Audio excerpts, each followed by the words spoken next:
ॐ सहनाववतु सहनौ भुनक्तु सह वीर्यं करवावहै तेजस्विनावधीतमस्तु मा विद्विषावहै।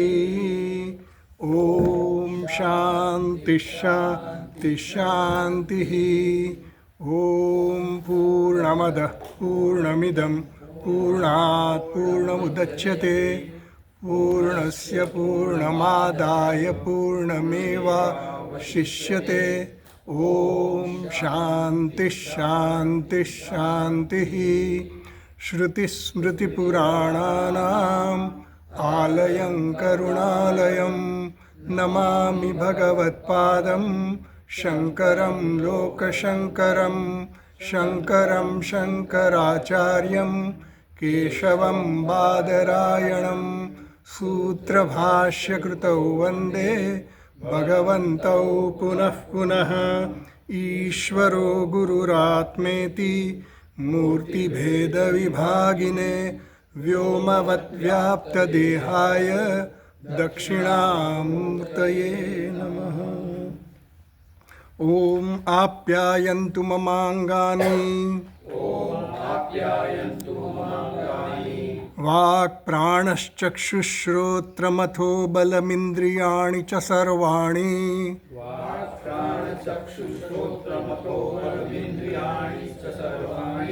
सर्वं ब्रह्मोपनिषदम्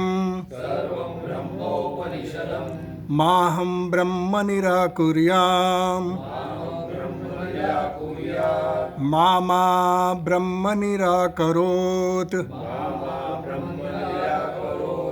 अनिराकरणमस्त्वनिराकरणं मे अस्तु।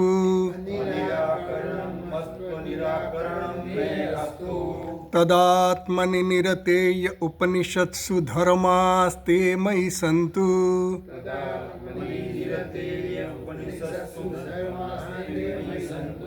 ते मयि सन्तु।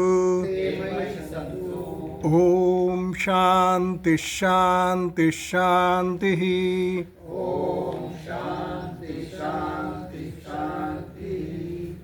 કેનોપનિષદનો પહેલો મંત્ર પેજ નંબર 10 કૈલાસ આશ્રમના પુસ્તકમાં. ઓમ કેનેષિતં પતતિ પ્રેષિતં મનઃ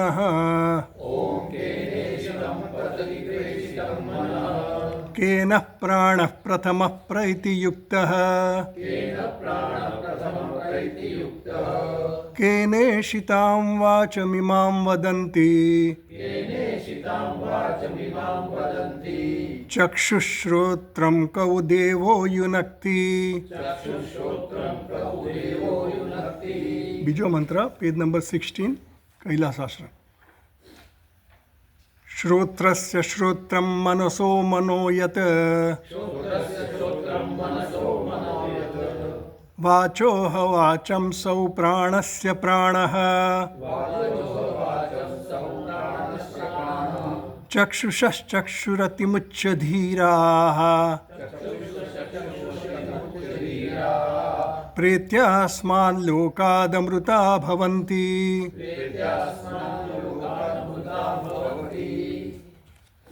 હવે ભવંતી. તો આપણે બીજો મંત્ર આમ તો પૂરો કર્યો, તો થોડું જોઈ લઈએ આપણે. હવે જે ત્રીજો મંત્ર શરૂ થાય છે ને એની પ્રસ્તાવના સમજી લેવી પડે, કારણ કે મંત્ર તો પૂરો થઈ ગયો બીજો, એમાં જ્ઞાનની વાત થઈ ગઈ એટલે આચાર્ય જે કહેવાનું હતું શિષ્યને બધું કહેવાઈ ગયું. શ્રોત્રસ્ય શ્રોતમ મનસો, એનો જે પ્રશ્ન હતો કે આ બધી ઇન્દ્રિયો અને મન ને પ્રાણ ને બધા જે પ્રવૃત્તિ કરે છે એનો પ્રેરક કોણ છે, તો કહી દીધું કે શ્રોત્રનો શ્રોત્ર મનનો મન, એ દ્વારા જવાબ અપાઈ ગયો. પણ હજી પેલા શિષ્યને કંઈક વિચાર બીજો આવે છે, એને હજી એ ચિંતન એવું કરે છે કે આ શ્રોત્રનું શ્રોત્ર એ તો તમે બધું કહ્યું બરાબર છે, એની પાછળ આ બ્રહ્મ છે આત્મા છે એ પણ સમજ પડી એને કે આ પ્રવૃત્તિ જે કંઈ થઈ રહી છે એ આત્માને કારણે થઈ છે. તો એ આપણે પહેલાં જરા જોઈ લઈએ. ચાલો બીજા નંબરના પેજ નંબર 20 કાઢો, 20 તમારું કૈલાસ આશ્રમના પુસ્તકમાં પેજ નંબર 20. એમાં શ્રોત્રસ્ય શ્રોત્રમ કહ્યું, એટલે શ્રોત્રસ્ય શ્રોત્રમ, શ્રોત્રમ એટલે શું સમજવાનું? શ્રોત્રમ એટલે જે એનું અધિષ્ઠાન છે, શ્રોત્રસ્ય જે ઇન્દ્રિયનું અધિષ્ઠાન છે, શ્રોત્રેન્દ્રિયનું જે અધિષ્ઠાન છે એના વિશે વાત કરી કે આ જે પ્રેરણા કરનારો જે છે એ કોણ છે, તો કે શ્રોત્રનો શ્રોત્ર છે, મનનો મન છે, પ્રાણનો પ્રાણ છે. તો એ મનનો મન છે, પ્રાણનો પ્રાણ છે, એ છે શું? એટલે એમ કહે છે, જુઓ, તચ્ચ સ્વ વિષય, 5મી લાઈનમાં વાંચું છું, પેજ નંબર 20 કૈલાસાશ્રમના પુસ્તકમાં. તચ્ચ સ્વ વિષય વ્યંજન સામર્થ્યમ શ્રોત્રસ્ય ચૈતન્યે આત્મજ્યોતિષી નિત્યે અસંહતે સર્વાંતરે સતી ભવતી. આ ચૈતન્ય જે છે ને, ચૈતન્ય આત્મજ્યોતિ જે છે એ જ્યારે હોય ત્યારે જ એના અધિષ્ઠાન રૂપે જ્યારે એ હોય ત્યારે જ એ આ બધી પ્રવૃત્તિ કોની થાય છે? શ્રોત્રની થઈ શકે છે. પહેલાં શ્રોત્રેન્દ્રિયની પ્રવૃત્તિ કોના કારણે થાય? તો કે આ ચૈતન્ય છે એટલા માટે.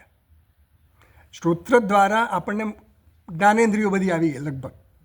તો આ જ્ઞાનેન્દ્રિયોની પ્રવૃત્તિની પાછળનું અધિષ્ઠાન શું છે? એનો આશ્રય કોણ છે? શેના કારણે? તો કે ચૈતન્ય આત્મજ્યોતિષી નિત્ય. એ પાછી કેવી છે? નિત્ય. કારણ કે બીજી બધી આજે જે કંઈ પણ આપણને ચેતના દેખાય, ચૈતન્ય દેખાય, આપણને ઘણું બધું ચૈતન્ય દેખાય છે ને, પણ આ નિત્ય ચૈતન્યની વાત છે. નિત્ય ચૈતન્ય એટલે શું? દેશકાળ બધાથી પર. બીજા બધા જે ચૈતન્ય છે એ બધા કેવા છે? દેશકાળને એમાં મર્યાદિત છે. તો એમ કહ્યું એટલે શ્રોત્રેન્દ્રિયનો જે પ્રેરક છે એ ચૈતન્ય જ્યોતિ છે. પછી આગળ બીજા 22મા પાના પર જુઓ, એના પછીના પાના પર પછી મનની વાત કરે છે. પછી કહ્યું ને આ મન કોની પ્રેરણાથી પ્રવૃત્તિ કરે છે? તો ત્રીજી લીટી જુઓ, ત્રીજી લીટી સોરી. નહીં અંતઃકરણમ અંતરેણ ચૈતન્ય જ્યોતિષા દીપિતમ સ્વવિષય સંકલ્પ અધ્યવસાયાદિ સમર્થમ સ્યાત. આ મનનું જે મન અને બુદ્ધિ બંને લીધા અંતઃકરણ દ્વારા. તો મન અને બુદ્ધિ જે કંઈ પણ પ્રેરિત થાય છે એ કોના દ્વારા? તો કે ચૈતન્ય જ્યોતિષા દીપિતમ, ચૈતન્ય રૂપી જે જ્યોતિ છે એના પ્રકાશ દ્વારા એ પ્રકાશિત થાય છે. એટલે ત્યાં પણ એવું નક્કી થયું કે ભાઈ આ જ્યોતિ જે છે, આ ચૈતન્ય જ્યોતિ છે, જે આત્મજ્યોતિ છે, એના દ્વારા મન એની પ્રવૃત્તિ કરે છે. પછી આપણે 24મું પાનું કાઢો, પેજ નંબર 24. એમાં પહેલી જ લાઈન છે, નહીં આત્મના અનઅધિષ્ઠિતસ્ય પ્રાણનમ ઉપપદ્યતે. આ પ્રાણની જે પ્રાણન ક્રિયા છે, પ્રાણ ઉચ્છ્વાસ શ્વાસોચ્છ્વાસની જે ક્રિયાઓ ચાલે છે પ્રાણની, એ કોના કારણે થાય છે? તો કે અનઅધિષ્ઠિતસ્ય આત્માના અનઅધિષ્ઠાન. આત્મા ન હોય તો આની પ્રવૃત્તિ થઈ ન શકે. એટલે કે આત્મા હોય તો જ આની પ્રવૃત્તિ થાય છે. કોની? પ્રાણની. એ પણ નક્કી થઈ ગયું. એટલે પ્રાણ, મન, શ્રોત્રેન્દ્રિય બધું આવી ગયું ટૂંકમાં. એટલે હવે શું બાકી રહ્યું? તો કે ચક્ષુષ ચક્ષુ. એ પણ કહેવા માંડે કે ચક્ષુની પાછળનું પ્રકાશક કોણ છે? તો 24 લાઈન જુઓ, એમાં 5મી લાઈનમાં જ લખ્યું છે, સર્વસ્ય 5th લાઈન, 6ઠ્ઠી લાઈન છે સોરી. તથા ચક્ષુષ ચક્ષુરૂપક પ્રકાશકસ્ય ચક્ષુષ યદ રૂપસ્કરણ સામર્થ્યમ તદ આત્મચૈતન્ય અધિષ્ઠિતસ્ય એવ. આત્મચૈતન્ય એનું અધિષ્ઠાન હોય ત્યારે જ આ ચક્ષુની પણ પ્રવૃત્તિ થઈ શકે છે. એટલે ટૂંકમાં ગુરુજીએ શિષ્યને કહી દીધું કે આ બધી પ્રવૃત્તિ જે થઈ રહી છે એ ચૈતન્ય આત્મા કે બ્રહ્મ જે છે એના અધિષ્ઠાન રૂપે હોવાથી જ થાય છે, એ સિવાય થઈ શકે નહીં. એ નક્કી થઈ ગયું. તો હવે એ ચૈતન્ય અધિષ્ઠાન જે છે એ કેવું છે એને જાણવાની ઈચ્છા થાય ને. એટલે હવે ત્રીજા મંત્રમાં હવે એની ચર્ચા આવે છે કે આ જે અધિષ્ઠાન છે, આ બધા જે છે શ્રોત્ર વગેરે શું છે? અધ્યારોપિત છે. અને આ અધિષ્ઠાન જે છે બ્રહ્મ જે છે, જેને આપણે આત્મા કહો, બ્રહ્મ કહો કે ચૈતન્ય કહો, એ કેવું છે અને એને પ્રાપ્ત કરવું કેવી રીતે? કારણ કે એને તો જાણવાનો એને તો જાણવાની ઈચ્છા છે ને. એ જિજ્ઞાસુ છે શું? જાણવો છે ને બ્રહ્મ કેવું છે. આનો પ્રેરણા કરનાર જે છે કોણ? એ એને જાણવું છે. તો હવે પેજ નંબર 28 આપણે 28મા પાના પર આવીએ કૈલાસ આશ્રમના પુસ્તકમાં. એમાં આનંદગીરી ટીકા જુઓ. સર્પાદી અધ્યાસ અધિષ્ઠાન રજ્જુવત શ્રોત્રાદિ અધ્યાસ અધિષ્ઠાન ચૈતન્યમ શ્રોત્રસ્ય શ્રોત્રમ ઇત્યાદિના લક્ષિતમ. એમ કે છે સર્પાદી અધ્યાસ અધિષ્ઠાન રજ્જુવત. જેમ રજ્જુ અધિષ્ઠાન છે, અને સર્પ વગેરે અધ્યારોપિત છે. તો એમ કે છે સર્પાદિ અધ્યાસ, સર્પ વગેરેનો જે અધ્યાસ થાય, સર્પ માળા ભૂછિદ્ર જે રીતે અધ્યાસ થતો હોય, તો એ સર્પાદિ અધ્યાસ અધિષ્ઠાન રજ્જુવત, એટલે જેમ રજ્જુ જે છે એ સર્પ વગેરેનું અધિષ્ઠાન છે, બરાબર. તો એની જેમ જ શ્રોત્રાદિ અધ્યાસ અધિષ્ઠાન ચૈતન્ય, એની જેવું જ આ શ્રોત્રસ્ય શ્રોત્રમ દ્વારા તમે જે બ્રહ્મને કે આત્માને એનું અધિષ્ઠાન રૂપે કહ્યું, તો જેમ આપણે રજ્જુને આપણે જાણી શકીએ એમ આ બ્રહ્મને આપણે જાણી શકીએ કે નહીં, એવો એનો પ્રશ્ન છે. સમજ પડી? અધ્યારોપ જે છે, અધ્યારોપને જોઈએ છીએ, અધ્યારોપ દેખાય છે આપણને. જ્યાં સુધી જ્ઞાન નથી ત્યાં સુધી અધ્યારોપને સાચું માનીએ છીએ. શ્રોત્રાદિ વગેરેને આપણે વ્યવહાર કરીએ છીએ, બધાને આપણે સત્ય માનીએ છીએ, પણ એનું અધિષ્ઠાન શું છે એ જ્યાં સુધી વિચાર ન કરીએ તો આપણને ખબર ના પડે. એટલે એમ કહે છે કે જેવી રીતે રજ્જુ જે છે એનો એ રજ્જુ અધિષ્ઠાન છે, એના પર અધ્યારોપિત સર્પ માળા જે કંઈ પણ અધ્યારોપિત થયા છે, તો જેવી રીતે સર્પને આપણે વિચાર કરીએ, સર્પ ઉપર એ અધ્યારોપિત છે તો એનું અધિષ્ઠાનનું આપણને જ્ઞાન થાય. રજ્જુ તો સર્પસ્ય સર્પ એવું કહ્યું હોય. આ રજ્જુ શું છે તો કે સર્પનો સર્પ છે. શ્રોત્ર શું છે? શ્રોત્રસ્ય શ્રોત્રમ. બ્રહ્મ શું છે? શ્રોત્રસ્ય શ્રોત્રમ. તો એવી રીતે આ રજ્જુને જેમ આપણે જાણી શકીએ છીએ સર્પનો સર્પ, એવી રીતે એમ આ શ્રોત્રનું શ્રોત્ર થવું, તો એ શ્રોત્રનું જે શ્રોત્ર છે જે બ્રહ્મ છે એને પણ આપણે જાણી શકવું જોઈએ. સીધો હિસાબ છે ને. તો એમ કહે છે ઇત્યાદિના લક્ષિતમ. તો હવે આ વાચ્યાર્થ નથી. જે રજ્જુની અંદર સર્પ જોઈએ છીએ એ તો આપણે રજ્જુ પ્રત્યક્ષ દેખાય છે, ત્યાં દ્રષ્ટા અને દૃશ્યનો ભેદ છે. જ્યારે આ આત્માનો જે છે, બ્રહ્મનું જે છે એ શ્રોત્રસ્ય શ્રોત્રમ કહ્યું, એ કારણ શું છે? બ્રહ્મ છે. તો બ્રહ્મ કેવું છે? તો જેમ રજ્જુ ને સર્પનો સંબંધ છે એવો સંબંધ છે, તો કે એવો સંબંધ નથી, એવું કહેવા માગે છે. તો એમ કહે છે કે તરહી રજ્જુવત અધિષ્ઠાનત્વાત, જેમ રજ્જુ અધિષ્ઠાન છે સર્પનું, એવી જ રીતે આ શ્રોત્રાદિનું અધિષ્ઠાન બ્રહ્મ છે, બરાબર. તો વિષયત્વ પ્રસંગ, તો પછી એનું વિષયીકરણ થઈ શકવું જોઈએ, બ્રહ્મનું આત્માનું વિષયીકરણ થઈ શકવું જોઈએ. પૂર્વ પક્ષ કહે છે. એટલે આવો પ્રશ્ન પૂર્વ પક્ષ એટલે આ શંકા આને જ થાય છે, શિષ્યને જ શંકા થાય છે. કારણ કે જેમ હવે એ શું જુએ છે કે ભાઈ તમે કહ્યું કે આ બધાનો કાનનો કાન, મનનું મન, વાણીની વાણી, એ બધું કહ્યું ખરું, પણ એની પાછળ જે બ્રહ્મ જે છે એ મારે જાણવું છે. એને તો જિજ્ઞાસા છે ને જાણવાની. તો એ કેવું છે? તો કે ભાઈ આવી રીતનું છે. તો હવે આવી રીતનું છે એટલે કઈ રીતનું છે? જેવી રીતે રજ્જુનું જ્ઞાન થાય છે મને, એવી રીતનું જ્ઞાન છે. એટલે દ્રષ્ટા દૃશ્યનો જે ભેદ છે એવી રીતનું આ જ્ઞાન છે કે કંઈક જુદી રીતનું છે, એ એનો પ્રશ્ન છે. એટલે યસ્માત શ્રોત્રાદેહ અપી ઇત્યાદિના, તો ભાષ્યમાં છીએ આપણે, પેજ નંબર 28, ભાષ્યની પહેલી લાઈન. યસ્માત શ્રોત્રાદેરપી શ્રોત્રાદિ આત્મભૂતમ બ્રહ્મા અતઃ યસ્માત શ્રોત્રાદેહે અપી શ્રોત્રાદિ આત્મભૂતમ બ્રહ્મા. આ બ્રહ્મ શું છે? કારણ કે યસ્માત એટલે કારણ કે શ્રોત્રાદેહે અપી, આ બ્રહ્મ જે છે શ્રોત્રાદિનું પણ શ્રોત્રાદિ છે, શ્રોત્રાદિનો પણ આત્મા છે. શ્રોત્ર વગેરેનો આત્મા છે. શ્રોત્રનો, મનનો, વાણીનો, પ્રાણનો, બધાનો એ આત્મા છે. કોણ? બ્રહ્મ. તો એ થયું તો શું થયું? એટલે કરવાનું શું અમારે? તો કહે છે મંત્ર 3 વાંચીએ આપણે પહેલાં. મંત્ર નંબર 3. ન તત્ર ચક્ષુર્ગચ્છતિ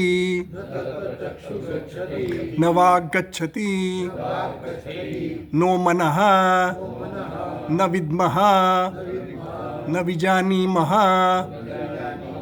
યથા એતદ અનુશિષ્યાત અન્યદેવ તદ્વિદિતાત અથો અવિદિતાદધી ઇતિ શુશ્રુમ પૂર્વેષામ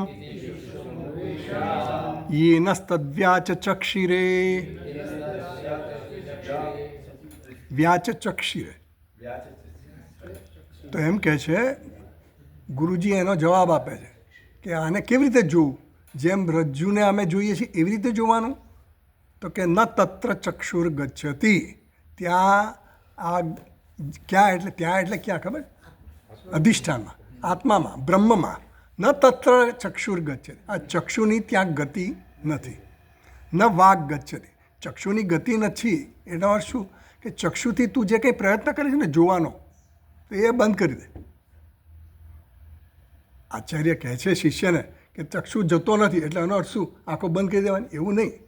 ચક્ષુ ગચ્છતિ ન ચક્ષુર ગચ્છતિ એનો અર્થ એવો થયો કે ચક્ષુની જે પ્રવૃત્તિ છે ને આ જોવા માટેની, શોધવાની, કારણ કે આપણા બધા કરણો જે છે ને, આપણી અત્યારે જ્ઞાન મેળવવાની કે કંઈ પણ જાણવાની જે કંઈ પ્રવૃત્તિ એ બધી ઇન્દ્રિયો દ્વારા થતી હોય, મન દ્વારા થતી હોય. તો એ પ્રવૃત્તિને હિસાબે એમ કહે છે કે ન તત્ર ચક્ષુર ગચ્છતિ. ત્યાં તું જોવાનો પ્રયત્ન કર, એના દર્શન કરવાનો પ્રયત્ન નહીં કર. બ્રહ્મ જે તત્વ છે, આ બધાનો જે પ્રેરક તત્વ છે, એ પ્રેરક તત્વ એને તું જોઈને કંઈક પ્રાપ્ત કરી શકે એવું નથી. એ જોવાનો વિષય બને એવો નથી. હા, એટલે ન તત્ર ચક્ષુર ગચ્છતિ, એટલે ત્યાં એની પહોંચ નથી. ન વાગ ગચ્છતિ, વાણીની પણ ત્યાં પહોંચ નથી. જો ચક્ષુર ગચ્છતિ એવું કીધું ને એટલે એનો અર્થ એવો સમજવાનો કે કોઈ પણ જ્ઞાનેન્દ્રિય ત્યાં પહોંચી શકતી નથી. જ્ઞાનેન્દ્રિયમાં શબ્દ, સ્પર્શ, રૂપ, રસ, ગંધની જે બધી જ ઇન્દ્રિયો આવી ગઈ, એ પાંચ ઇન્દ્રિયોની ત્યાં પહોંચ નથી. એટલે તું કોઈ પણ ઇન્દ્રિયો દ્વારા, જ્ઞાનેન્દ્રિય દ્વારા તું દર્શન કરવા ઈચ્છીશ, સાંભળવા ઈચ્છીશ, જોવા ઈચ્છીશ, અથવા તો ચાખવા ઈચ્છીશ, કોઈ પણ પ્રવૃત્તિ તું કરીશ, તારી ઇન્દ્રિય સ્પર્શ કરવા ઈચ્છીશ, કોઈ પ્રવૃત્તિ એ બધી બંધ કરી દે ત્યાં તું. એટલે એમાં તો ખોટા ફાંફા નહીં મારતો, એને અટકાવે છે. એટલે ન તત્ર ચક્ષુર ગચ્છતિ ન વાગ ગચ્છતિ. વાગેન્દ્રિય એટલે કર્મેન્દ્રિય આવી ગઈ. તો કર્મેન્દ્રિયની પ્રવૃત્તિ પણ ત્યાંથી અટકાવી દેતું. એટલે કર્મથી પણ તને આ પ્રાપ્ત નહીં થાય. કેમ નહીં થાય? કારણ કે કર્મનો વિષય બને એવો નથી. કર્મથી આપણે જોયું ને, આપણે કર્મથી શું શું પ્રાપ્ત કરી શકીએ? જે નથી એને ઉત્પન્ન કરી શકીએ. હા, આપ્ય, જ્યાં હું નથી ત્યાં પહોંચી શકું. વિકાર્ય એટલે વિકાર થઈ શકે, એમાં કંઈ શુદ્ધિકરણ કરવું, કંઈક એવું કરું, સંસ્કૃત કરું, અથવા તો સંસ્કારી આવી ગયું, શુદ્ધિકરણ થાય. વિકારી આવી ગયું, કંઈ વિકાર પરિવર્તન થાય. આપ્ય અને ઉત્પાદ્ય એવું કંઈ થઈ શકે એવું નથી. એટલે તું ન વાગ ગચ્છતિ, વાણીનો ત્યાં વ્યવહાર કરવાનો બંધ કરી દે. તું વાણીથી શોધવાનો બંધ કરી દે. ઉત્પન્ન કરવાનું જે કંઈ હોય એ ઉત્પન્ન નથી. એટલે આ જ્યાં જ્યાં પણ ઉત્પત્તિ દેખાય ને ત્યાં તું ઊભો રોકાઈ જા. એ તારી પ્રવૃત્તિ બંધ કરી દે. એટલે ન વાગ ગચ્છતિ ન મનઃ, મનની ગતિ પણ ત્યાં થતી નથી. હવે મનથી આપણે વિચારો કરીએ, બધું ગણીએ, એટલે આપણે ઘણું બધું કરીએ મનથી. ઉપાસનાઓ પણ મનથી જ કરતા હોય. તો એ પણ ગતિ તારી ત્યાં નહીં લઈ જાય. મનની ગતિ પણ ત્યાં નથી, મનની પહોંચ નથી. ટૂંકમાં યતો વાચો નિવર્તન્તે અપ્રાપ્ય મનસા સહ, મન સાથે ઇન્દ્રિયો બધી ત્યાંથી વાણી પાછી ફરે છે. ક્યાંથી? એ બ્રહ્મ તત્વને જોવા જાય તો. એટલે બ્રહ્મને ત્યાં પહોંચી શકે એ કહેવાની રીત છે. એટલે બ્રહ્મને તમે એના દ્વારા પ્રાપ્ત ન કરી શકો, વાણી દ્વારા પણ પ્રાપ્ત ન, મન દ્વારા પણ પ્રાપ્ત ન કરી શકો. જી, હા, બધા એના કાર્ય છે. પણ અત્યારે સમજવા માટે એવું કે ભાઈ મનથી આપણે ઘણું બધું વિચારતા હોય ને, મન આપણું ક્યાં ને ક્યાં પહોંચી જાય ને. સ્વર્ગલોકમાં પહોંચી જાય, અમેરિકામાં પહોંચી જાય, બધે પહોંચી જાય. પણ એ બધું હવે છોડી દે. બ્રહ્મ ક્યાં હશે? એટલે આપણે પેલા શેખ ચલીના વિચાર જેવું કરવા માંડીએ તો ન મળે. એટલે એ છોડી દે. બધા તારા બધા ગોળા બધા ચલાવતો ગપ ગોળા, તો એ બંધ કરી દે. નો મનઃ ન વિદ્મઃ, બુદ્ધિ છે, બુદ્ધિ, વિદ્મ એટલે બુદ્ધિ. તો બુદ્ધિથી પણ તું એને જાણી નહીં શકે. લો, તો હવે રહ્યું શું?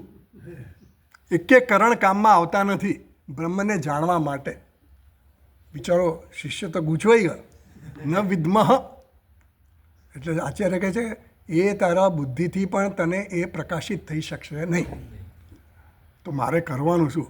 તો કે ન વિજાનીમઃ યથા એતદ અનુશિષ્યાદ. આચાર્ય કહે છે આનું જેવી રીતે જે પ્રકારે એનો ઉપદેશ થઈ શકે એ અમે બીજો કંઈ જાણતા નથી આ સિવાય. આનો બીજો ઉત્તર મારી પાસે નથી. યથા એતદ અનુશિષ્યાદ, અમે જે આને વિશે જાણીએ છીએ એટલું તને કહી દીધું. આનાથી વિશેષ અમે કંઈ જાણતા નથી. અન્ય દેવ તદ વિદિતાદ અથો હવે. તો મારે કરવું શું? તો પછી ભાષ્યકાર કહે, આચાર્ય કહે છે અન્ય દેવ તદ વિદિતાદ. વિદિતાદ અન્ય તદ તત્વ, એ તત્વ જે છે કેવું છે? વિદિતાદ અન્ય અથો અવિદિતાદ અન્ય. અધિ એટલે અન્ય. એટલે બીજી વિદિત કરતાં પણ અન્ય છે અને અવિદિત કરતાં પણ અન્ય છે. ગૂંચવાઈ ગયો કે અન્ય જેટલું જાણેલું છે, જે વિદિત છે, જાણી શકીએ એવું છે, એના કરતાં પણ જુદું છે. નથી જાણી શકાય એનાથી પણ જુદું છે. એટલે સૂત્ર આપી દીધું એમને, આચાર્ય એને સૂત્ર આપી દીધું કે આ એક જ તારે ધ્યાનમાં રાખવાનું. અન્ય દેવ તદ વિદિતા. આ તત્વ કેવું છે? વિદિત કરતાં પણ અન્ય છે, અવિદિત કરતાં પણ અન્ય છે. બસ આટલું તારે જોવાનું. એટલે પેલો વિચાર કરતો થઈ ગયો કે હવે કરવું શું મારે. ઇતિ શુશ્રુમત પૂર્વેશામ યે નસ્તદ વ્યાચ ચક્ષિરે. આ પ્રમાણે અમે લોકોએ અમારા આચાર્યો પાસેથી સાંભળ્યું છે. આ ઉપદેશ કરવાની રીત આ જ છે, બીજી કોઈ રીત છે નહીં. જેમ પેલા બૃહદારણ્યકમાં પૂછે ને, યત સાક્ષાત અપરોક્ષાત બ્રહ્મ તન્મે વ્યાચક્ષ. હે યાજ્ઞવલ્ક, તું મને એ બતાવ. યાજ્ઞવલ્કની પરીક્ષા કરે એટલે બધા ક્વેશ્ચન કરે છે ને. યાજ્ઞવલ્ક તો પેલી ગાયોને મોકલી દીધી એના પેલા તબેલામાં, એ સોમસેવા લઈ જા બધી ગાયો. પણ હવે પેલા બધા પૂછે છે, ભાઈ તમે પુરવાર ક્યાં કર્યું કે તમે શ્રેષ્ઠ બ્રહ્મનિષ્ઠ છો? એમ અહીંયા પણ શિષ્યને એમ થાય આ જાણવું તો પડે ને, જાણ્યા વગર કે જવાબ આપી દો. ગુરુજીએ તો કહી દીધું હાથ ધોઈને કે આના સિવાય બીજો કોઈ ઉપદેશ નથી. હવે તું જ વિચાર કર, હવે આના પર તારે વિચાર કરવો. એટલે ટૂંકમાં કહેવાનો મતલબ એવો કે now you have to just deliberate upon this. હા, એનું વિચાર કરો, મનન કરો, એનું ચિંતન કરો. ખાલી શ્રવણ કરવાથી નહીં મેળ પડે. એટલે એમ કે મેં તને કહી દીધું એટલે આ વાચ્યાર્થ નથી. ટૂંકમાં આ સીધો વાક્યનો અર્થ નથી. તત્વમસી કહેવાથી તને જ્ઞાન નહીં થઈ જાય. અહમ બ્રહ્માસ્મિ બોલવાથી હું બ્રહ્મ નહીં થઈ જાઉં. બ્રહ્મ છું, પણ મને જ્ઞાન નહીં થાય કે હું બ્રહ્મ છું. સમજ પડી? અપરોક્ષ જ્ઞાન થવું જોઈએ ને. પરોક્ષ જ્ઞાન થઈ ગયું હું બ્રહ્મ છું, પણ અપરોક્ષ થવું જોઈએ ને. એના માટે ચિંતનની જરૂર છે. એટલે મનન નિધિધ્યાસનની જે વાત આવે ત્યાં આવે. ચાલો હવે આગળ વાંચીએ આપણે. આમાં ભાષ્યમાં વાંચીએ.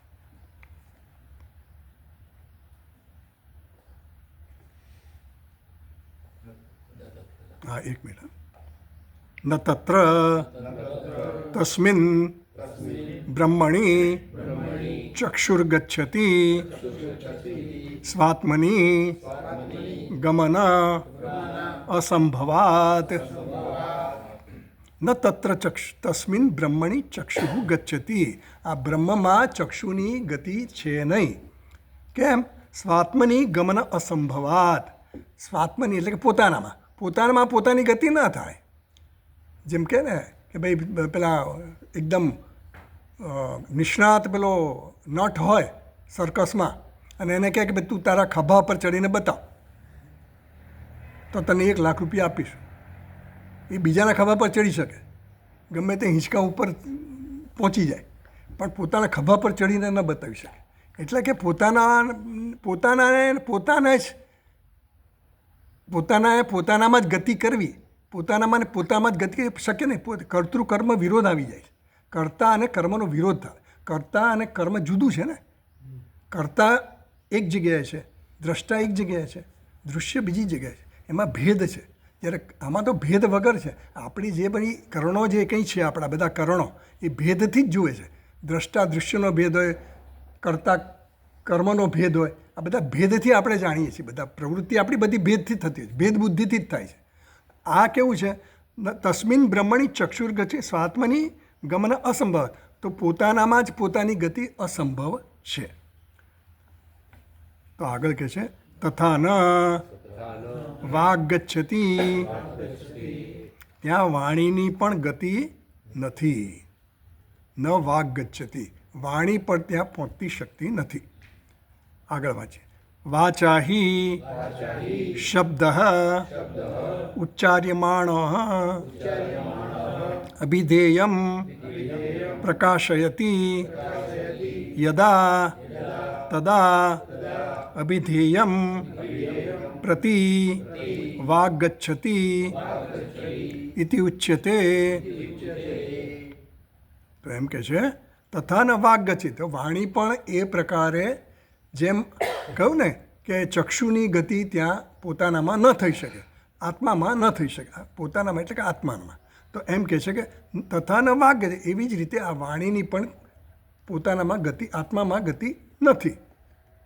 તો આ વાણી પણ પહોંચતી નથી, મન પણ પહોંચતું નથી. એ પછી આગળ કહેશે પણ ચક્ષુ પહોંચતો ને. ચક્ષુ શું છે? જ્ઞાનેન્દ્રિય છે. હવે ચક્ષુથી આપણને જે કંઈ પણ જ્ઞાન થાય છે દૃશ્યનું, એ કેવી રીતે થાય છે?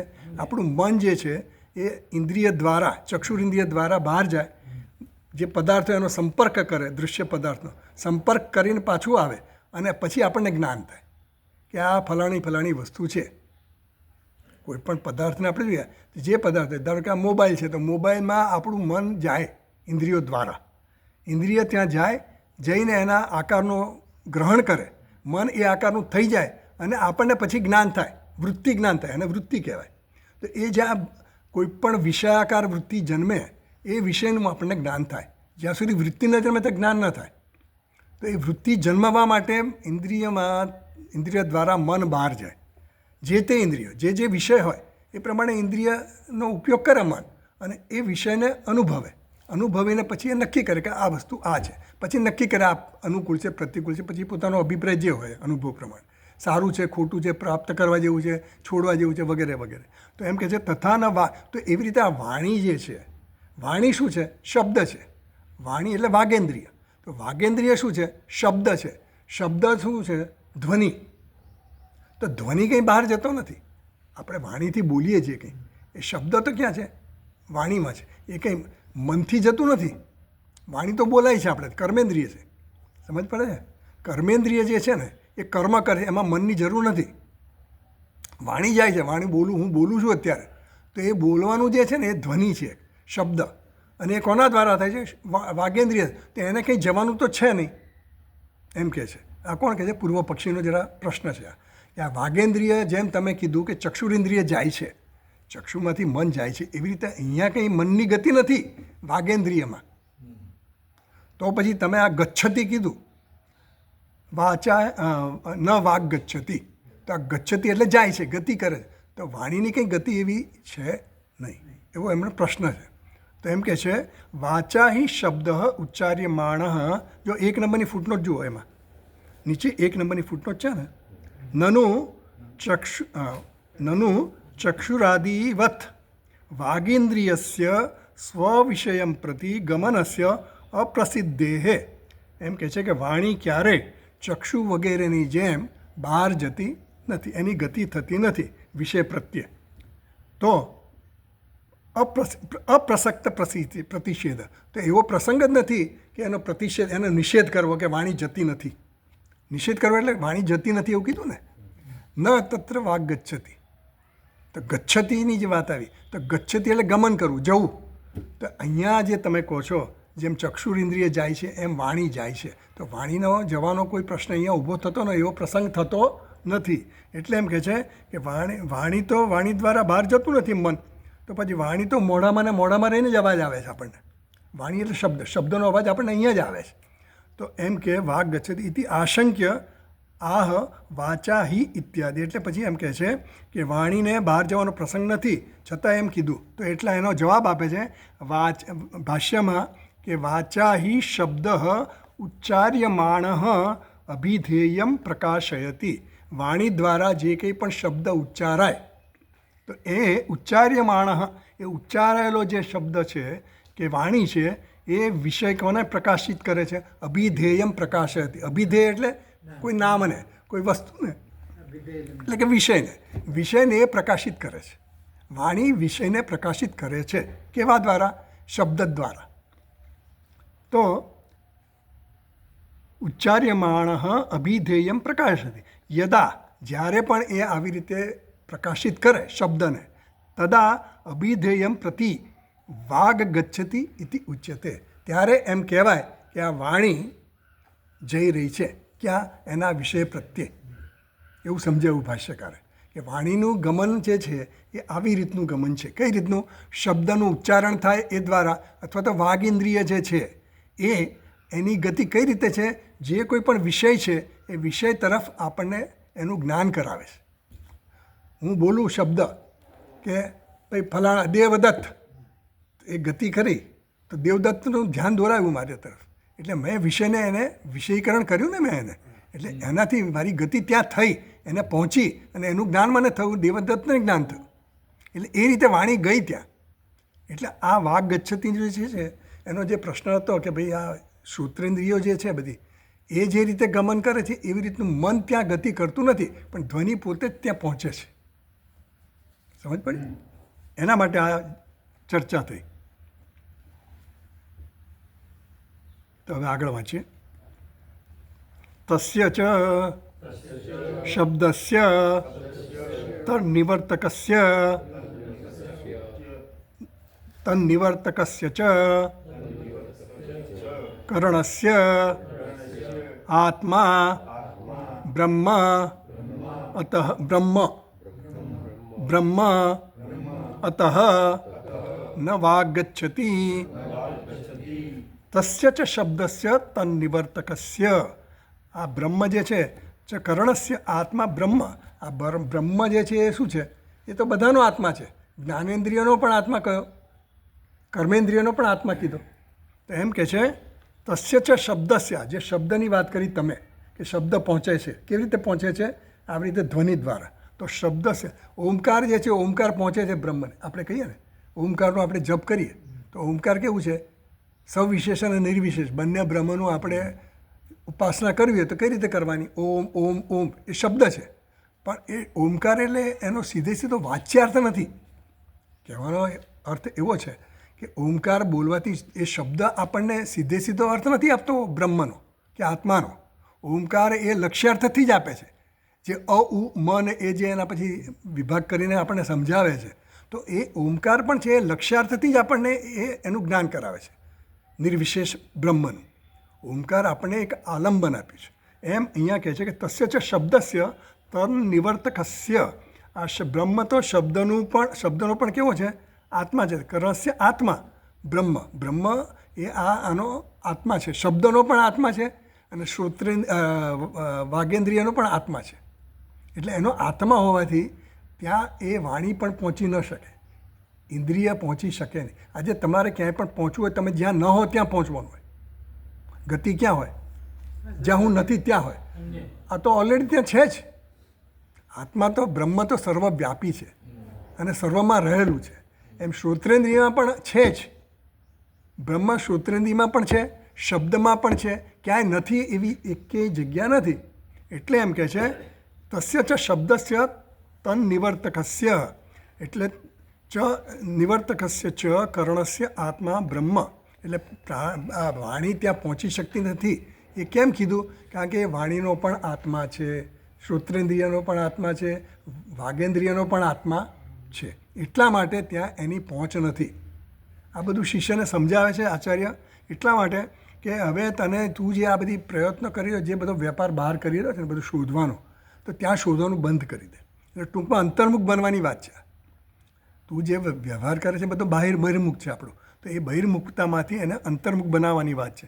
એટલે વાગેન્દ્રિયની પણ ગતિ જે છે એ કોને કારણે છે? એના કારણે. એ ન હોય ને તો એ ન થાય. વાણી પણ બોલી ન શકાય, શબ્દ પણ પહોંચાડી ન શકાય. આત્મતત્વ હોય તો જ આની ગતિ છે. એટલે શબ્દ જે છે એ પહોંચાડે છે કેવી રીતે? અર્થ દ્વારા પહોંચાડે છે.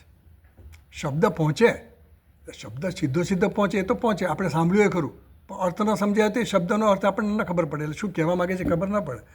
તો શબ્દ અને અર્થ હંમેશા બંને સાથે જ જાય.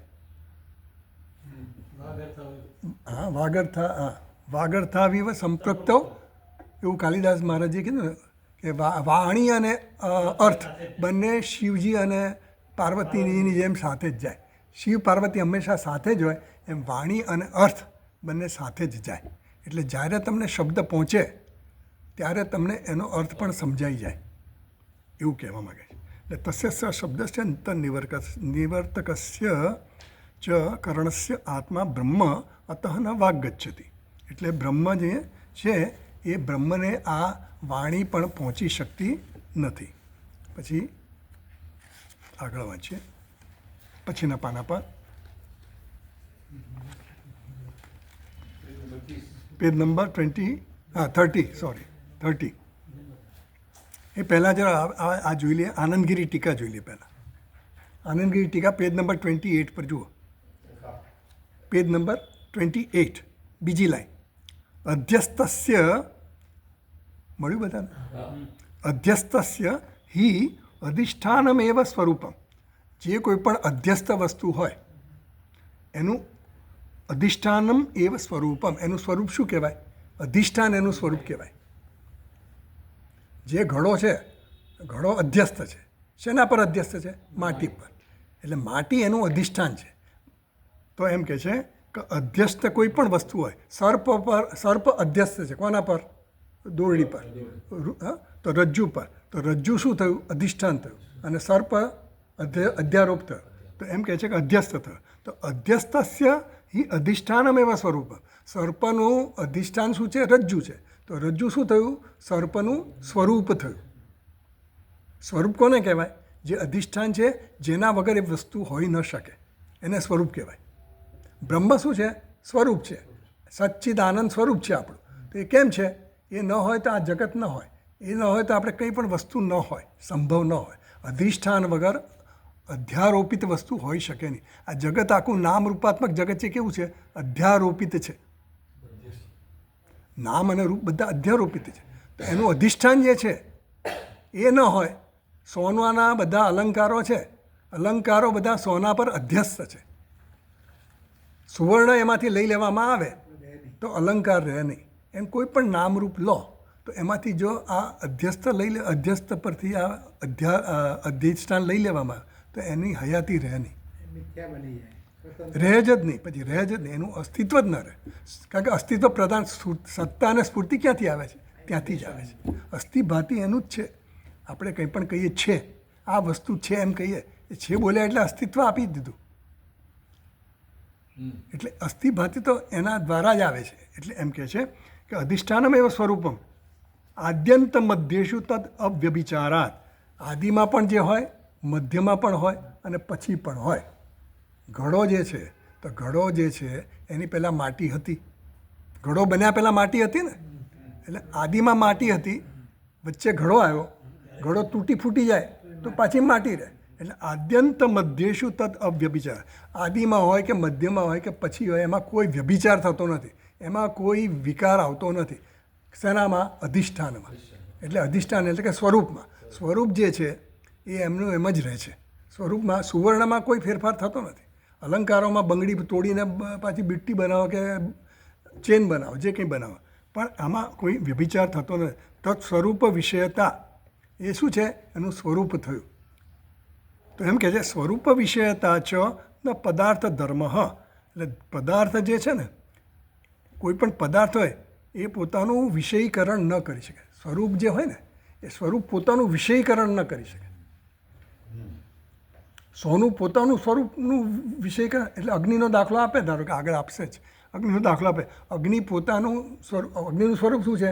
ઉષ્ણતા અને પ્રકાશ. તો અગ્નિ પોતાને ઉષ્ણતા ન પ્રદાન કરી શકે. એ તો સ્વભાવ છે, એ છે જ. જે વસ્તુ હોય એને આપવાની ન હોય ને. આજે કોઈ પણ વસ્તુ આપવાની ક્યારે હોય? ન હોય તો આપવાની હોય. એ તો છે જ, એનો સ્વભાવ જ છે. સૂર્યને પ્રકાશ આપવા અને આપણે ટોર્ચ દેખાડીએ તો એમ થાય કે સૂર્ય દેખાય. એ તો સ્વભાવ છે એનો. પ્રકાશ શું? એનો સ્વભાવ છે. એમ કોઈ પણ વસ્તુનો જે સ્વભાવ હોય ને, એ સ્વભાવ માટે આપણે કંઈ પરિવર્તન ન કરી શકીએ. પાણીમાં પરિવર્તન થાય. પાણી અગ્નિના સંપર્કમાં આવે તો પાણી ગરમ લાગે, તો આપણે એમ કહીએ કે પાણીએ દઝાડ્યું. પણ પાણી દઝાડ્યું એ પાણીનો સ્વભાવ શું છે? શીતળતા છે. એ છોડી ન શકે, પણ આના સંપર્કમાં આવવાથી એ ગરમ લાગે આપણને. ઉષ્ણતા સ્વભાવ અગ્નિનો છે. ઉષ્ણતા સ્વભાવ અગ્નિ છોડી ન શકે. ઉષ્ણતા વગર એને અગ્નિ કહેવાય નહીં. અગ્નિ એટલે શું? ઉષ્ણ, પ્રકાશ. સૂર્ય એટલે શું? પ્રકાશ. એ એનો સ્વભાવ છે. એટલે એનાથી જે ઓળખાય. તો એમ કહે છે કે સ્વરૂપ વિષયતા છે ને પદાર્થ ધર્મ. તો સ્વરૂપનો પોતાની, એટલે સ્વરૂપ જે છે અગ્નિનું સ્વરૂપ છે ઉષ્ણતા. તો એ ઉષ્ણતા, અગ્નિને ઉષ્ણતા આપવાની ન હોય. ઉષ્ણતાની ગતિ ત્યાં ન હોય, કારણ કે એનો સ્વભાવ છે, ત્યાં પહોંચેલું જ છે. તત અપ્રયોજક અયમ, પછી પાછળની લાઈન, પાછળના પાના પર છે આનંદગીરી ટીકામાં, હેતુ ઇત્યર્થ. એટલે આ સ્વરૂપમાં એની ગતિ હોઈ શકે નહીં. એટલે વિષય કરવાની જે વાત તમે કરો છો એ સંભવ નથી. બ્રહ્મ કેવું છે? બ્રહ્મને વિષયીકરણ કરવાની વાત આ શિષ્યના મનમાં એવું છે કે જેમ આ રજ્જુને આપણે જોઈએ છીએ સર્પનો ભ્રમ દૂર થાય ત્યારે, એવી રીતે આ ભ્રમ મારો દૂર થયો કે આ પ્રવૃત્તિ કોના કારણે થાય છે? તો કે બ્રહ્મને કારણે થાય છે, આત્માને કારણે થાય છે, આ ચૈતન્યને કારણે થાય. તો એ ચૈતન્યને મારે જોવું છે. સમજ પડી? એની સમજ એવી છે, કારણ કે આપણે આવી રીતે ટેવાયેલા છે, બધા જ્ઞાન માટે આવી રીતે ટેવાયેલા છે કે આ કંઈક દેખાશે, કંઈક સ્પર્શ થશે, કંઈક આમાં અનુભવ થશે બીજી રીતનો. પણ એવું કંઈ છે નહીં. એટલા માટે કહે છે કે આ તત્વ એવું છે, એ સ્વરૂપ જ છે, તારું સ્વરૂપ જ છે. હુંને પ્રાપ્ત કેવી રીતે કરી શકું? હું છું જ. હું છું કે નહીં એવું પૂછવા માટે આપણે કોઈને પૂછવું ન પડે. છું એ ખબર છે ભાઈ. આપણે કંઈ પૂછવું પડે કે ભાઈ હું છું કે નહીં? ઊંઘમાંથી જાગીએ તો તે નથી પૂછવું પડતું, અને ઊંઘમાં હોય તો એને ખબર છે કે હું છું. સવારના ઉઠીને પછી કહે છે કે હું જે સૂતો તો એ જ છું. એની પ્રત્યભિજ્ઞા છે. એટલે ટૂંકમાં પોતાની અંદર પોતાની ગતિ હોઈ શકે નહીં. જે એનું સ્વરૂપ છે એ સ્વરૂપ માટે એને કંઈ બીજો પ્રયત્ન કરવાની જરૂર નથી. એ સ્વભાવ જ છે. હા, એટલે એમ કહે છે કે ન વાગ ગચ્છતિ. હવે આગળ વાંચીએ ભાષ્યમાં. યથા, પેજ નંબર 30. યથા અગ્નિ દાહક પ્રકાશકશ્ચ અપી સન્ન નહિ આત્માનમ પ્રકાશયતિ દહતિ ચ તદ્વત. અહીંયા દાખલો આપી જ દીધો. યથા અગ્નિ દાહક પ્રકાશકશ્ચાપી સન્ન ન હિ આત્માનમ પ્રકાશયતિ. અગ્નિ પોતે કેવો છે? દાહક છે, પ્રકાશક છે. છતાં અગ્નિ પોતાને બાળતો કે પ્રકાશિત કરતો. અગ્નિને બાળી નાખે તો અગ્નિ રહે? જેમ બીજી વસ્તુને બાળી નાખે તો કોઈ વસ્તુ રહે નહીં, નાશ પામે ને. તો અગ્નિ પોતાને બાળી શકતો નથી. અગ્નિ પોતાને પ્રકાશિત કરી શકતો નથી. અગ્નિને પ્રકાશિત કરવા માટે બીજા કોઈની જરૂર નથી. એટલે એમ કહે છે ન દહતી તદ્વત. એવી જ રીતે આ જે તત્વ છે એ તત્વને જાણવા માટે તારે બીજા કોઈ કરણોની જરૂર નથી. એ તત્વ છે જ, ઓલરેડી એક્ઝિસ્ટિંગ જ છે. એટલે તારે એના માટે કોઈ પ્રયત્ન કરવાની જરૂર નથી. પછી બીજા કરણની પ્રવૃત્તિ તારે બંધ કરી દેવાની. કારણ કે તું અત્યારે આપણે કોઈ પણ જ્ઞાન મેળવવા માટેની આપણી પ્રવૃત્તિ શું હોય છે? જ્ઞાન મેળવવા માટે કરણો દ્વારા જ આપણે જ્ઞાન પ્રાપ્ત કરવા માગીએ. ઇન્દ્રિયો દ્વારા જઈએ, મન દ્વારા જઈએ, વિચારીએ મનથી. એ બધી પ્રવૃત્તિ તારે બંધ કરવાની. કારણ કે આ એનો વિષય નથી બનતો. હા, કારણ કે એના કારણે આ બધું છે. એ છે એટલે હું બોલી શકું છું, એ છે એટલે હું જોઈ શકું છું, એ છે એટલે હું સાંભળી શકું છું, સ્પર્શી શકું છું. જે કંઈ પણ મારી પ્રવૃત્તિ થઈ રહી છે, એટલે જે કંઈ પણ વ્યવહાર છે એ વ્યવહાર બધો એને કારણે છે. સર્પ છે કેમ છે? અધિષ્ઠાન છે. એટલે રજ્જુ સર્પ, બીજો સર્પ નહીં. રજ્જુ સર્પ જે છે એ અધિષ્ઠાન છે એટલા માટે છે. અધિષ્ઠાન ન રહે તો સર્પ ત્યાં દેખાવો નથી. પહેલાં સર્પ દેખાયો, જેને પણ દેખાયો સર્પ, એને ક્યારે દેખાય? રજ્જુ છે એટલે દેખાય. અધિષ્ઠાન ન હોય તો એને સર્પ ન દેખાય. બધાને નથી દેખાતો, કોઈકને જ દેખાય છે. મનનો અંધકાર હોય તો એના મનમાં કંઈક એવું સૂઝ્યું હોય અને બિચારો એવું કંઈક પિક્ચર જોઈને આવ્યો અને સર્પ બર્પ જોયો હોય તો એને ત્યાં સર્પ દેખાય. કાં તો સર્પનો વિચાર કરતો હોય, ઘરમાં કંઈક સર્પ ઘૂસી ગયો એવું કંઈક ભૂતકાળમાં થયું હોય તો એને સર્પ દેખાય. જેને સર્પ જોયો ને એને સર્પ ન દેખાય. પાછું સર્પ જેને જોયો હોય ભૂતકાળમાં એને સર્પ દેખાય. માળા જેને જોયું એને માળા દેખાય. કોઈ માળાનો વિચાર કરતો માળા દેખાય. બધાને સર્પ દેખાય એવું નહીં. પણ ટૂંકમાં જે કંઈ પણ પ્રવૃત્તિ થાય ને આપણી, એ આપણે જે દૃશ્ય જોઈએ ને એ પ્રમાણે થાય આપણી પ્રવૃત્તિ. તો એમ કહે છે કે અગ્નિનું દાહકત્વ છે એ કોનું છે? પોતાનું સ્વાભાવિક છે. એટલે એના માટે પ્રયત્નની જરૂર નથી. એમ આ સ્વરૂપ તારું છે. બ્રહ્મ એ તારું સ્વરૂપ છે, ચૈતન્ય એ તારું સ્વરૂપ છે, સચ્ચિદ આનંદ એ તારું સ્વરૂપ છે. એના માટે ત્યારે બીજા કોઈ પ્રયત્ન કરવાની જરૂર નથી. કેમ પ્રયત્ન કરવાની જરૂર? પ્રયત્ન દ્વારા આ મળે એવું નથી. હા, સ્વસંવેદ્ય છે. હું એના માટે કોઈ પ્રયત્નની જરૂર. હું છું એના માટે કોઈ પ્રયત્નની જરૂર નથી. એને કોઈ કહેવાની જરૂર નથી. હું એન્જિનિયર છું, હું ડૉક્ટર છું, એના માટે પ્રયત્ન કરો. હું માણસ છું એ પુરવાર કરવા માટે કદાચ કરવું પડે. કારણ કે આપણે ઘણા બધા બીજા આડાવડા કામ કરતા હોઈએ તો આપણને કે આ માણસ જેવું કરે, તું આ કંઈ પ્રાણી જેવું, પશુ જેવો છે એવું કે એવું નથી. એટલે હું છું એના માટે કોઈની પ્રયત્નની જરૂર નથી. એ કોઈને કહેવાની જરૂર નથી. એ સ્વતઃ સિદ્ધ છે એમ કે. તો આ ચક્ષુરેન્દ્રિય, જ્ઞાનેન્દ્રિય વગેરે બધાનો ત્યાં પહોંચ નથી. એટલે એ પ્રવૃત્તિ તું છોડી દે. આ શિષ્ય છે ને, કારણ કે આપણને પણ કોઈ પણ કહેતા આપણે હવે પહેલાં જો ત્યાં છે ને આ વસ્તુ મળશે એમ આપણને કે હવે કેવી રીતે જો સાયકલ ચલાવી જો ટ્રેનમાં જવું, ફલાણું જવું, આપણે બધા ઓપ્શન કલ્પનાઓ કરીએ ને, બધી વિકલ્પો શોધીએ, કઈ રીતે જવું, જલ્દીમાં જલ્દી જઈએ, પછી ત્યાં જઈને શું કરીએ, કેવી રીતે મળીએ, એનું રૂપ જોઈએ, આ જોઈએ, આ બધી ઘણી બધી પ્રવૃત્તિઓ થાય ને. એમ હું મંદિરમાં જાઉં પછી બ્રહ્મ ત્યાં મળશે મને, ફલાણી જગ્યાએ યાત્રા કરું ત્યાં મને મળશે બ્રહ્મ. આપણે એવું વિચારીએ બ્રહ્મની શોધ, આપણે બ્રહ્મ શોધવું છે, આપણે બ્રહ્મ અત્યારે શોધવું છે, કારણ કે મને ખબર નથી કે હું બ્રહ્મ છું, એટલે આપણે બ્રહ્મની શોધ કરીએ. ક્યાં શોધીએ છીએ? બહાર જ શોધીએ છીએ ને. બ્રહ્મ એટલે આપણું સુખ, બ્રહ્મ એટલે આનંદ. યો વೈ ભૂમા તત્ સુખમ, આ ભૂમા એટલે બ્રહ્મ, આ બ્રહ્મ એટલે સુખ. ના અલ્પે સુખમ અસ્તિ, અલ્પમાં કોઈ પણ અલ્પ હોય એમાં સુખ ન હોય, એ આપણને ખબર પડી. તો હવે બ્રહ્મને જોવા ક્યાં જવાનું, એવું આપણને થાય. તો આપણે ધારો કે અહીંયા બેઠા ત્યાં સુધી બરાબર, પણ થોડુંક બહાર જઈએ એટલે પછી કંઈક કોઈ કહે કે ચાલો અહીંયા જવું ત્યાં જોઈએ, તો આપણે જઈએ ખરા. એટલે આપણો સ્વભાવ એવો થઈ, આપણને એવી ટેવ પડી ગઈ. એટલે મનન અને નિધિધ્યાસનનું મહત્ત્વ એટલા માટે. શ્રવણ તો કરીએ, પરોક્ષ જ્ઞાન થયું, પણ એને અપરોક્ષ બનાવવા માટે આપણે આ બધું ચિંતન કરવું પડે. એટલે કહે છે કે ત્યાં બધી આ પહોંચતારી જે છે ને, આ બધી, કારણ કે એ તત્વ કેવું છે, એ અશબ્દમ, અસ્પર્શમ, અરસમ, અગંધવત, નિત્યમ, એ તત્વ એવું છે. એનો કોઈ સ્પર્શ ન કરી શકાય, એ સ્પર્શથી પ્રાપ્ત થાય એવું નથી, એ રસથી ચાખીને પ્રાપ્ત થાય એવું નથી, સ્પર્શીને પ્રાપ્ત થાય એવું આ તત્વ છે. એટલા માટે તું આ બધી પ્રવૃત્તિ જે તું પ્રવૃત્તિ ઇન્દ્રિયો દ્વારા કરવા માગે છે એ બધી તું રોકી લે.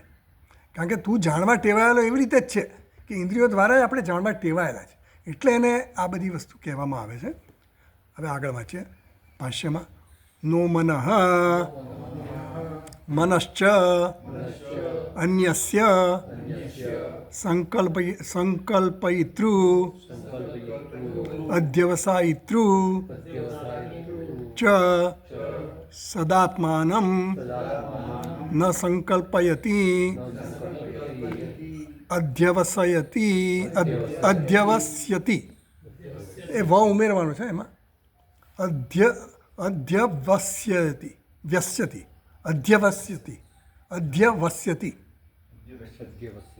હા, તમારામાં બરાબર છે? વસ્યતિ બરાબર છે. મારામાં અધ્યસ્યતિ લખ્યું છે, એટલે અધ્યવસ્યતિ. હા, અધ્યવસ્યતિ ચ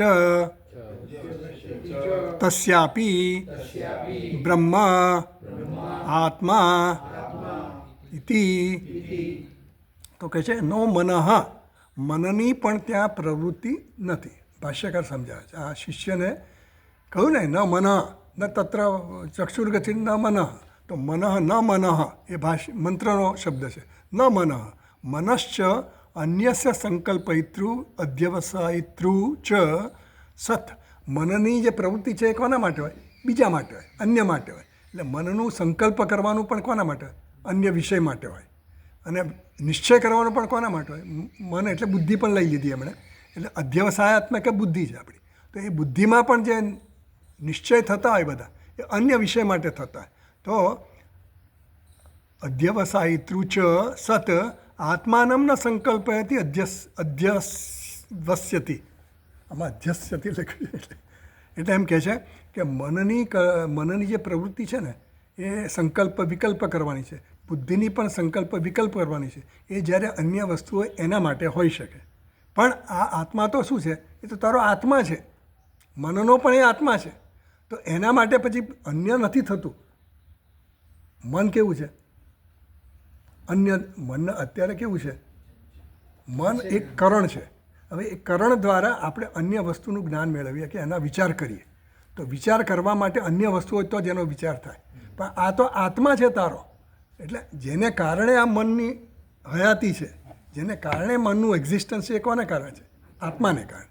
એટલે આત્માને એ મન પણ જોઈએ. દૂરબીનથી આપણે જોઈ શકીએ દૂરની વસ્તુઓ, ચંદ્ર તારા જે જોઈએ આપણે દૂરબીનથી એને જોઈ શકીએ. પણ દૂરબીનથી આંખને જોઈ શકીએ? ન જોઈ શકીએ. કેમ? ચશ્માથી આપણે આ વાંચી શકીએ, પણ આ ચશ્માથી એમને વાંચી શકાય? એકલા ચશ્મા વાંચી શકે? ન વાંચી શકે. કારણ કે ચશ્માની પાછળ આંખ છે એટલે આપણે વાંચી શકીએ છીએ. એમ દૂરબીનની પાછળ આંખ છે તો એ તારાને, ચંદ્રને બધું, નક્ષત્રને બધું જોઈ શકે. એમ આ જે મન છે એ શું છે? કરણ છે. અને કરણની પાછળનું જોનારું જે તત્વ છે એ શું છે? બ્રહ્મ છે, આત્મા છે. તો એ બ્રહ્મને જોવા માટે મનનો ઉપયોગ ન કરી શકાય. કાર્ય જ એ કારણ અને કાર્યનો સંબંધ જોઈએ તો આપણે તો કાર્યથી કાર્યનું અનુમાન થઈ શકે પણ જોઈ ન શકાય એવું કહેવા માગે છે. એટલે એમ કહે છે તસ્યા અધ્યવ્યસ્યતિ ચ તસ્યાપી બ્રહ્મ આત્મા, કારણ કે મનનો પણ આત્મા બ્રહ્મ છે. ખ્યાલ આવે છે ને?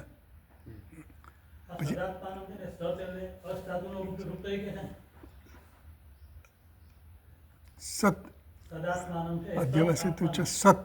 સત એટલે આમ તો છે એવું મેં લીધું. હા છે એમ. હા સત. હા અસનું એ રૂપ થાય અને આમ સતનું રૂપ. આ સત શબ્દનું લીધું. આ સત શબ્દ લીધો. સત સત શબ્દ ને સત સતી સત.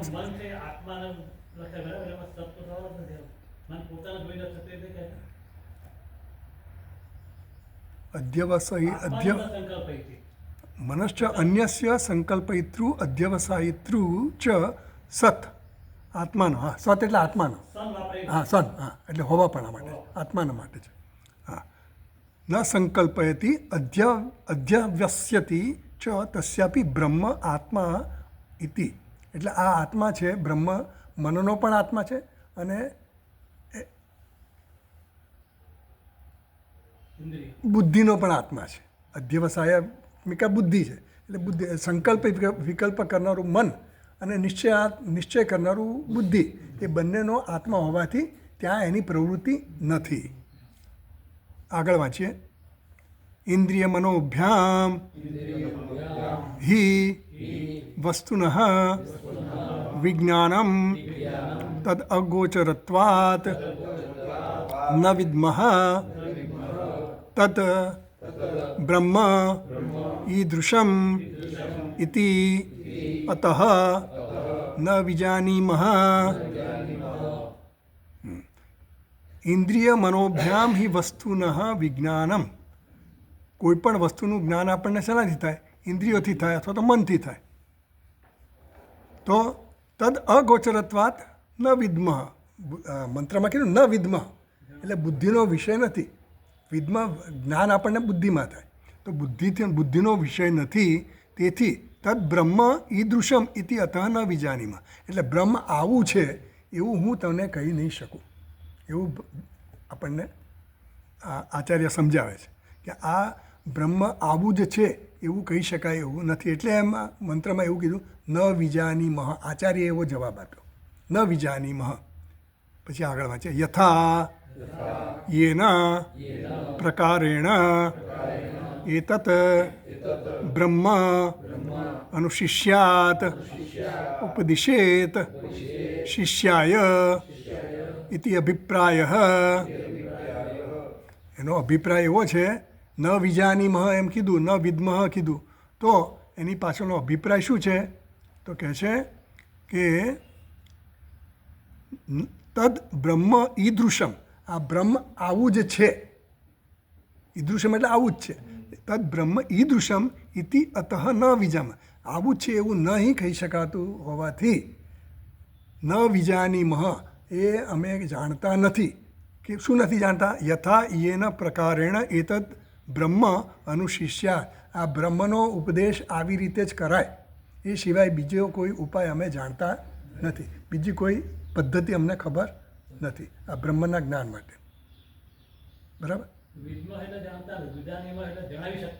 હા જણાવી શકતા. વિજાનીમઃ અમે જાણી વિજાનીમઃ એટલે અમે જાણતા નથી એવું જ થાય. આમ તો વી પ્લસ જ્ઞાનો જ છે. વિજાનીમઃ. જો આમાં શું લખ્યું છે? ન વિજાનીમઃ. હમ નહીં જાન પાતે એવું જ કહે છે.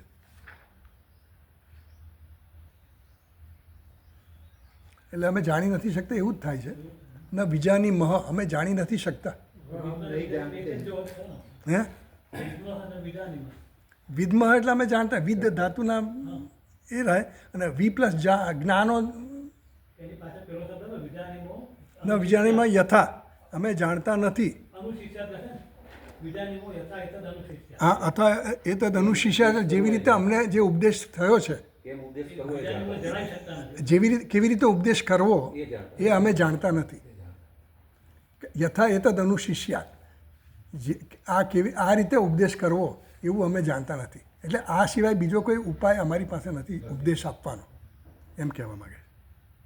ઇતિ અભિપ્રાય, એવો એનો અભિપ્રાય છે. એટલે આ તાત્પર્ય આનું આવું છે. આ બધું કહેવાય પાછળનું તાત્પર્ય એવું છે કે આ સિવાય બીજો કોઈ રીતે એનો ઉપદેશ થઈ શકે એવો નથી. ચાલો આટલું રાખીએ આપણે. ઓમ પૂર્ણમદ પૂર્ણમિદમ પૂર્ણાત પૂર્ણમુદચ્યતે પૂર્ણસ્ય પૂર્ણમાદાય પૂર્ણમેવાવશિષ્યતે. ઓમ શાંતિ શાંતિ શાંતિ.